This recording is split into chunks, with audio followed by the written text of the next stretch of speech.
Yung guys, ngayong araw na to ay mamimigay tayo ng hamster.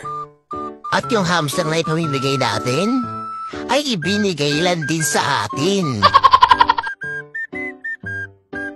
At dito nga ay napabidyo na ako kay misis.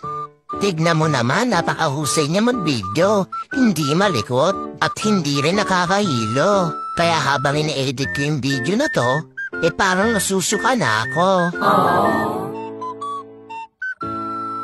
At dito nga in slow motion ko, ang laki pala ng bibig nito. Kaya sigurado pag nangagat to ay magugulat ka talaga. At dito nga hinawakan ni Tita Christy. At dito nga ay nakagat na nga siya. At buti na nga lang po ay okay lang si Tita Christy. Kaso nga lang parang ayaw niya nang hawakan. Yung po yung hamster natin parang kala mo walang kasalanan. At yun nga guys ay buntis nga rin pala tong hamster na to. Kaya sabi ko alagaan niya maigi.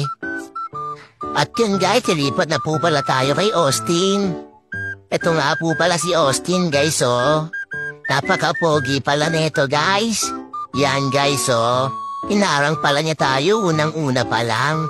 Kaya nabigyan na natin agad siya ng hamster. Sabi niya kanya na lang.